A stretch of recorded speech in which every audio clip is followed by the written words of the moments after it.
विश्व की number 1 company होगी एस्क्लेपियस वेलनेस।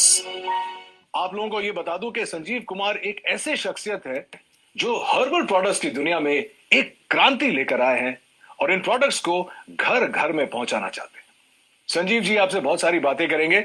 सबसे पहले तो मुझे ये बताइए, मैं बहुत ही क्यूरियस था ये जानने के लिए कि ये जो नाम है एस्क्लेपियस वेलनेस, ये आपने कैसे सोचा और इसका मतलब क्या है?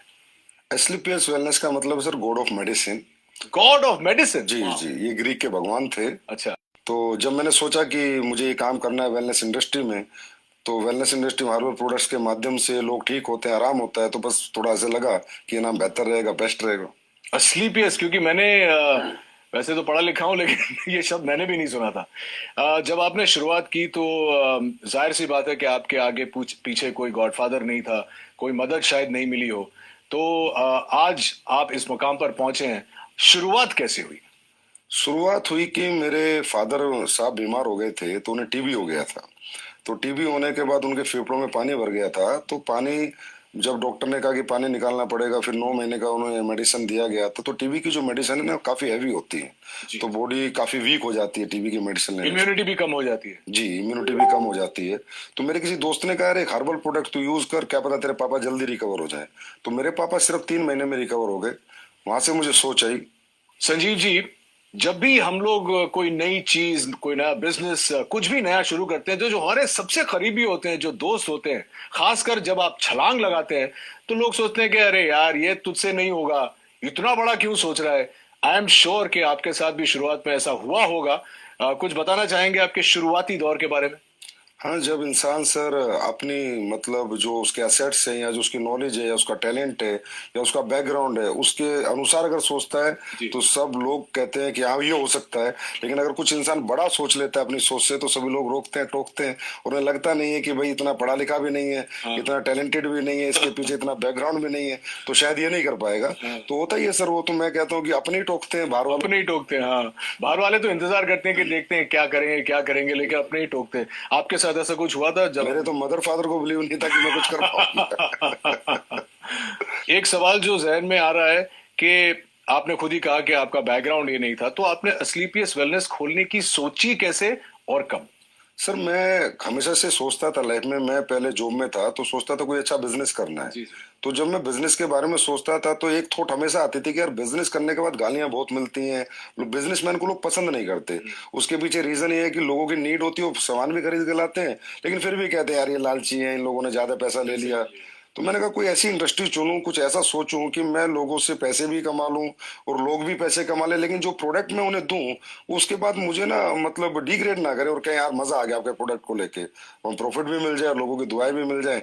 इससे अच्छा कुछ हो नहीं सकता। तो फिर मुझे समझ में आया ये वेलनेस इंडस्ट्री है, और वो भी हर्बल प्रोडक्ट्स के साथ अगर मैं काम करूंगा और लोगों को अच्छे प्रोडक्ट दूंगा, लोगों को उसके फायदे आएंगे, रिजल्ट्स आएंगे, तो डेफिनेटली लोग मुझे दुआएं भी देंगे, और एक अच्छी कंपनी भी हमारी ग्रो करेगी, और लोग भी हमारे साथ ग्रो करेंगे। संजीव जी, एक बहुत इंटरेस्टिंग बात है आपके बारे में जो शायद कंज्यूमर्स नहीं जानते, कि आपने ये सब करने से पहले 16 साल आपने भारतीय सेना में बिताए। जी सर। अरे सर, इसके बारे में तो कुछ बताना ही पड़ेगा। हाँ, जब मेरी जीवन की शुरुआत हुई थी, तो शुरू मेरे फादर जो है वो आर्मी में थे, तो हमारा अच्छा। पूरा परिवार पीढ़ियों से आर्मी में है। तो मुझे भी आर्मी बहुत पसंद थी। मैंने इतना जरूर कहा था फादर से, मैं लॉन्ग लाइफ सर्विस तो नहीं करूंगा, लेकिन एक बार फौजी जरूर बनूंगा, क्योंकि जो फौजी बन के जो मिलता है सीखने को, समझने को, या जो मेहनत का जज्बा, या जो कॉन्फिडेंस मिलता है, या जो जीतने की जो आदत मिलती है, वो अपने आप में मतलब किसी इंस्टीट्यूट में नहीं मिल सकती। वो फौज की नौकरी करके वो कोई सिखा नहीं सकता है आपको। जी जी जी। कहाँ क्या पोस्टिंग थी, कुछ बताएंगे उसके बारे में? हाँ, मेरी पोस्टिंग अहमदनगर रही है, हिसार रही है, हम अपना कश्मीर में पुलवामा डिस्ट्रिक्ट जो आज पुलवामा में मिलिटेंसी और 55 आरआर में मेरी पोस्टिंग रही है। और जब वो 55 आरआर खड़ी हुई थी, तो सबसे पहले शिकार भी हम लोगों ने किए थे। अच्छा। तो मिलिटेंसी के साथ भी 3 साल निकाले हैं। उसके बाद मैं नाभा भी रहा हूँ और पठानकोट भी रहा हूँ।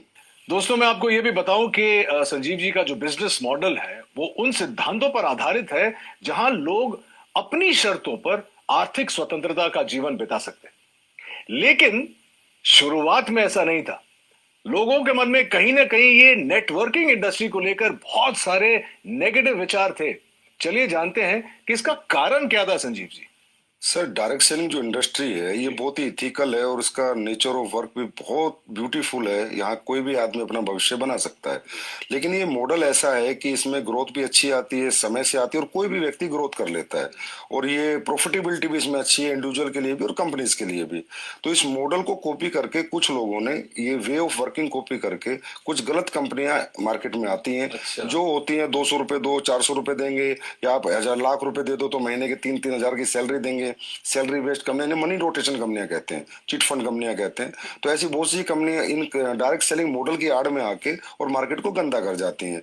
तो फिर जब हम लोग भी मार्केट में जाते हैं तो लोग हमें भी उन्हीं नजर से देखते हैं। हम प्रोडक्ट बेस हैं, हमारी फैक्ट्री है, मैन्युफैक्चरर है, लेकिन लोग इसी नजर से देखते हैं कि वो धोखे चार करने वाले तो नहीं। तो इस वजह से बहुत सी कंपनी आई, उन्होंने बहुत मार्केट गंदा किया। अब गवर्नमेंट काफी सख्त हुई है, काफी अच्छे रूल्स लेके आई है और डायरेक्ट सेलिंग के लिए अलग से रूल्स लेके आई है। जो इथिकल कंपनीज है, कंज्यूमर अफेयर्स इन्वॉल्व हो गया अभी इसमें। तो अब जाके थोड़ा सा मार्केट धीरे धीरे पॉजिटिव हो रहा है और यंगस्टर भी इस बिजनेस की तरफ धीरे धीरे खिंच रहा है और इसको समझ रहा है। आपके साथ हुआ था ऐसे शुरुआत में कि लोग भी आपको देखते थे कि पता नहीं संजीव जी क्या कहना चाह रहे हैं, क्या बेचेंगे, कैसे सर शुरुआत में ऐसा नहीं हुआ कि हम जाते तो लोग मिलते नहीं थे। अच्छा। भाई ये तो वही लोग हैं जो टोपी पहनाते हैं। तो इसी कारण से, क्योंकि इंडस्ट्री खराब कर दी गई, जबकि इंडस्ट्री यूएसए और कनाडा अगर हम जाएं, जी जी। आउटर कंट्रीज, तो बहुत रिस्पेक्ट है इस इंडस्ट्री का, बहुत रिस्पेक्ट से इसको देखा जाता है। क्योंकि वहाँ इथिकल कंपनी लाइक एमवे आपने सुना होगा, हर्बल लाइफ सुना होगा, ये अच्छी अच्छी एफएलपी हैं, ये अच्छी अच्छी कंपनियां हैं और बहुत सालों से ये लोग काम कर रहे हैं और बहुत अच्छी ग्रोथ यंगस्टर्स ने यहाँ पाई है। किसी भी एज उम्र के इंसान ने यहाँ पर अच्छी ग्रोथ भी पाई है, सक्सेस भी पाई और कंपनियां भी आज बहुत अच्छे लेवल पर है और बहुत अच्छे सभी कंपनियां प्रोडक्ट भी बना रही है। भारतीय सेना से सेवानिवृत्त होने की वजह से ही शायद संजीव देश और देशवासियों को सबसे आगे रखते हैं और हमेशा बेहतरीन उत्पादों को हमारे तक लाने की पूरी पूरी चेष्टा करते हैं। संजीव के जीवन और उनके डायरेक्ट सेलिंग मॉडल के बारे में बहुत कुछ जानना है, लेकिन इस छोटे से ब्रेक के बाद कहीं मत जाइएगा।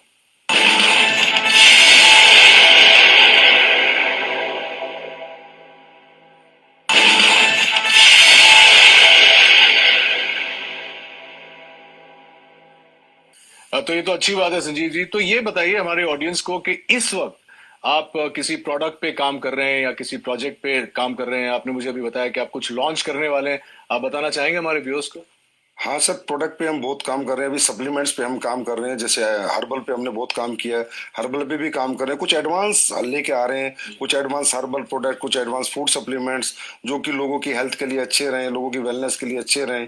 क्योंकि कहीं ना कहीं आजकल लाइफ स्टाइल डिजीज की मारामारी हो रखी है। हर इंसान लाइफ स्टाइल डिजीज से कहीं ना कहीं ग्रसित है और लाइफ स्टाइल डिजीज से इंसान तभी बच सकता है, एक तो अपना लाइफ स्टाइल सुधारे और कहीं ना कहीं ऑर्गेनिक की तरफ जाए, हर्बल्स की तरफ जाए, अच्छे सप्लीमेंट्स यूज करे। क्योंकि आज फूड में जो हम खाना खाते हैं उसमें इतनी सारी चीजें नहीं है, जो प्रोटीन मिनरल हमें चाहिए, जो कार्बोहाइड्रेट चाहिए, वो प्रॉपर मात्रा में नहीं मिल पाते। तो इसलिए कहीं ना कहीं सप्लीमेंट्स का भी सहारा लेना पड़ता है। तो हम लोग हमेशा ही एडवांस कुछ ना कुछ नया करते रहते हैं और हमेशा नया करते रहेंगे।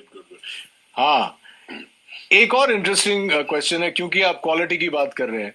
अक्सर देखा जाता है, चाहे वो इंडस्ट्रीज में हो, चाहे वो सप्लीमेंट इंडस्ट्री में हो, रेस्टोरेंट्स में हो, जब शुरुआत होती है तो जैसे एक फिल्म का प्रीमियर होता है तो बहुत लार्ज प्रीमियर होता है। उसके बाद धीरे धीरे जो होता है वो क्वालिटी प्रोडक्ट्स की और खाने की और टेस्ट की और इन चीजों की जो क्वालिटी है वो हमेशा डिक्लाइन होती जाती है समय के साथ साथ। हमारे कुछ दोस्त हैं रेस्टोरेंट बिजनेस में, वो बोलते हैं कि यार एक बार लोग यूज टू हो जाते हैं इस जगह में आने के लिए तो इतनी खिचखिच नहीं होती है। क्या आपका मानना है कि ये आपकी इंडस्ट्री में भी होता है और क्या आप इससे सहमत हैं? बिजनेस सेंस पे डिपेंड करता है, उसकी मेंटलिटी पे डिपेंड करता है कि वो कहाँ तक जाना चाहता है, कितना बिजनेस करना चाहता है, लोगों के दिल में रहना चाहता है या दिमाग में रहना चाहता है, निकलना चाहता है। होता है सर, क्या होता है कि एक प्रोडक्ट आपने 10 साल पहले बनाया, उसकी कॉस्ट 1 रुपए थी, तो 10 साल बाद जो इंग्रेडिएंट आपका आ रहा है उसकी कॉस्ट 1.5 रुपया हो गई। तो जो ओनर्स होते हैं या बिजनेसमैन होते हैं वो डर जाते हैं कि यार मैं इसको 4 रुपए का बेच रहा था, अगर 6 का किया तो लोग कहीं ना कहीं मेरा प्रोडक्ट खरीदना बंद कर देंगे। तो ये जो कॉम्पिटेटिव मार्केट है सस्ता महंगे वाला, कि सस्ता लेंगे या लगातार इसी रेट में देंगे, डरे हुए लोग हैं। फियर होता है बिजनेसमैन को, फियर मुझे बिल्कुल नहीं होता। मेरा जैसे ही रेट बढ़ता है इंग्रेडिएंट्स का, अभी जो सिचुएशन कोविड की थी, तुलसी के रेट हाइप हुए, अश्वगंधा हाइप हुआ, गिलोय हाइप हुआ, तो मैंने भी अपने प्रोडक्ट के थोड़े बहुत रेट इंक्रीज कर दिए, पर मैंने आज तक क्वालिटी नहीं कराई। 6 साल हो गए मुझे, मेरे क्वालिटी में मेरा कोई कॉम्प्रोमाइज नहीं है। क्योंकि क्वालिटी एक ऐसी चीज है जो कस्टमर को आपके पास बार बार ला सकती है। आप प्रेशर सेलिंग, कन्वेंस सेलिंग एक बार कर सकते हो, लेकिन रीसेलिंग तो आपके क्वालिटी प्रोडक्ट्स ही करेंगे। Fantastic, I am so glad कि आप ऐसा सोचते हैं, क्योंकि बहुत कम लोग ऑनेस्टली